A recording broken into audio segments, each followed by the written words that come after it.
Hey YouTube, what's going on? Dreher 55597 here. I know I've been working a lot on the Gusto deck and I haven't put out the Psychic deck, but I've got it for you here. Got the cards from Return of the Duelist, trying them out, seeing how they work in the deck. So I've got a couple of new cards in here, so I'll explain in depth what those cards do and how they help the deck out. So without further ado, no longer making you guys wait, here is the updated Psychic deck. Running one Overdrive Teleporter now. You guys said it enough in the video. He is bait to everything that's bad. Effect Veiler, Warning, Regeki Break, all that crap. They will hit him, and then, you've tributed your monster for nothing.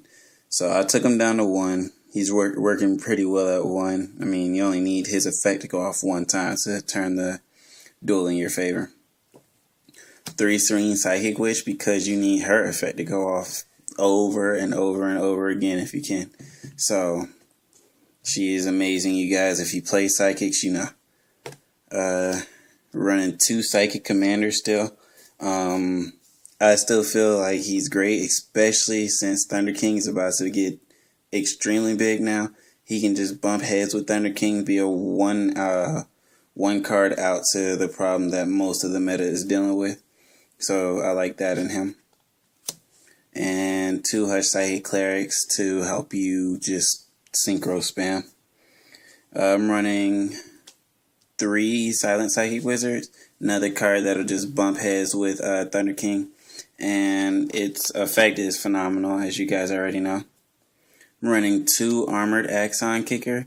It is a great effect as well. It'll help you keep synchroing into 8 when you first normal summon it. Then when you get it back on the field, you hit their defense position monster, and you get a special summon an Esper Girl or something. Synchro into another 8. If you have Effect Veiler, special summon Effect Veiler. Synchro into 7. Just do whatever you need to do because of his effect. So it's pretty cool. I'm running 2 Esper Girl just so that I have a card that helps me plus through the deck because I do not play Pot of Duality still. So I need a way to get into my deck and get through it. That's what Esper Girl does for me. 1 Psychic Jumper because it is a game changer. I only run 1 Creature Swap in here. Creature Swap is ridiculously powerful, and so is Psychic Jumper. And not only do I take your monster, I give you a monster I don't need anymore, I get to synchro with your monster too. So it's pretty game breaking. On to the newest and probably the most powerful new card I have in the deck. 2 Grandsoil, the Elemental Lord. Absolutely phenomenal card. Level 8, 28 attack, 22 defense. When I have exactly 5 earth monsters in my graveyard, I get to special summon him to the field. When he's special summoned by his effect, I get to special summon 1 monster in either player's graveyard. Absolutely ridiculous. The only drawback is when he leaves the field, I skip my next battle phase. So, go into my overdrive play, get 5 in the graveyard, special summon him to the field, and special summon either one of the psychics that I might get synchroed with. If I used Barkion to synchro into my 5th monster, because I have actually done that today, then I'll bring Barkion back. If they have like a Grapha in the grave, I'll bring Grapha back, so then I have their 27 or hopefully 3,000 beater on the field. It just opens so many plays. It gives us pure Earth Psychic players 1 more boss monster. The only boss monsters that we had before were our synchros. Now we have 1 in the main deck, including Overdrive. We have Grandsoil now. And then the standard 2 Effect Veiler, 1 Gorz. And it is extremely wonderful to say this. 3 Emergency Teleport. Oh my god. This is game breaking in this deck. I can special summon everything in this deck with this card, basically. And stuff that I can't special summon with it, I need to normal summon.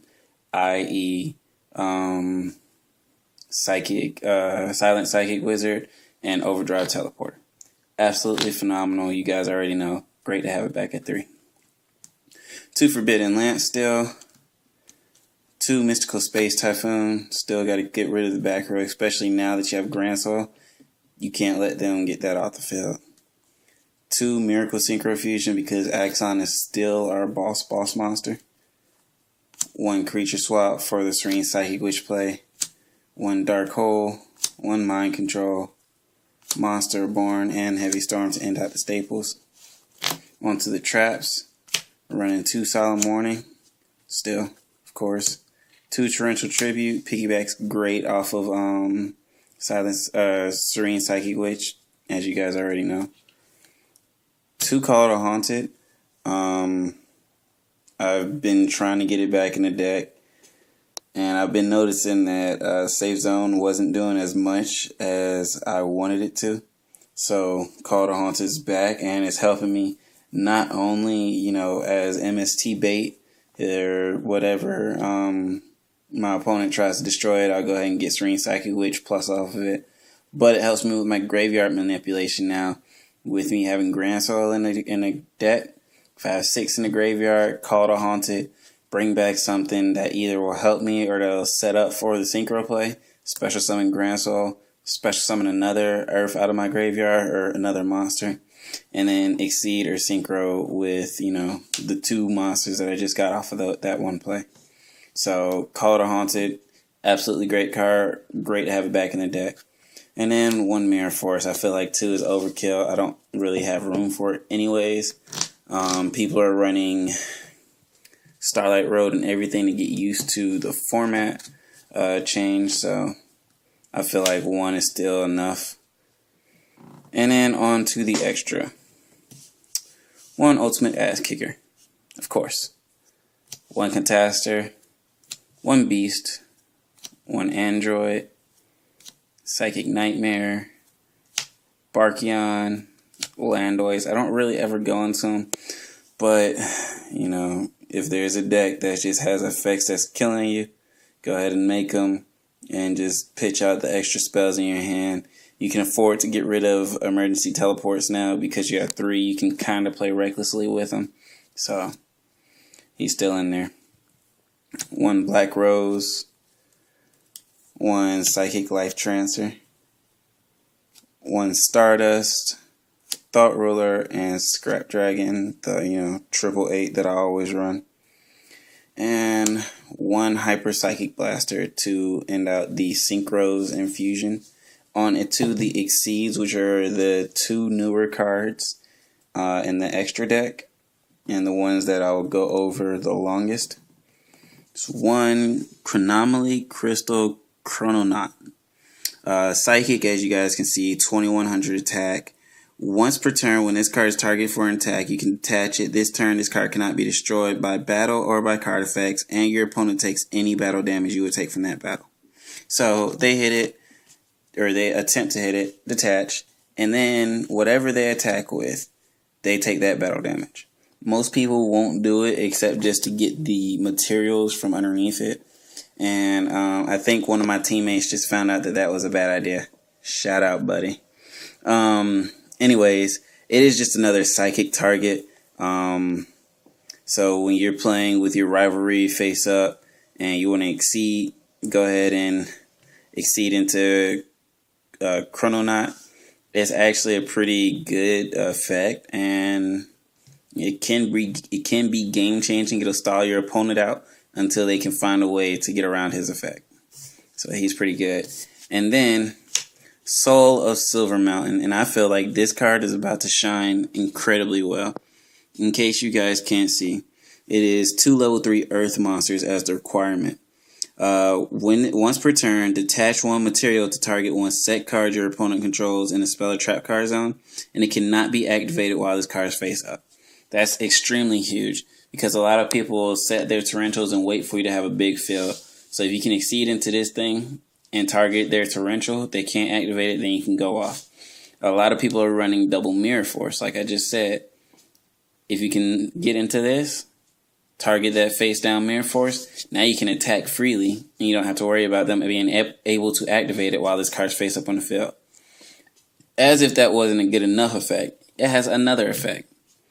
When this card destroys an opponent's monster by battle, while it has XYZ material, target 1 Earth monster in your graveyard and special summon it in face-up defense position. That is absolutely game-breaking. It's another graveyard manipulation effect, which is wonderful in this deck. its 1800 attack is nothing, you know, to really be super scared of. It can get over a lot of first turn cards. So if you have your graveyard set up, then, you know, go for it. But what it does do, it allows you to keep recycling your Serene Psychic Witches. Allows you to get back your Armored Axon Kickers. Hell, if you have it in the graveyard, you can get back Hyper Psychic Blaster. It has no regulation on what you can get back. So if you can get this card out, if you can get it to attack over opponent's monster with Forbidden Lance, it can take out anything 2600 or less. So this card is absolutely great. I think it's going to shine extremely well in this deck. And that's what I have for you guys today. So let me know what you guys think about the deck. I do not have a side deck yet, just because the meta has not been established. So I'm still running the same side that I had before. The rivalries, goes in match, what's it called? Side blocker, all that stuff. So everything's still the same inside. This is what I'm working with in the main right now. Let me know what you guys think. And shout out to the Yu-Nique Alliance. And I'm out. Peace.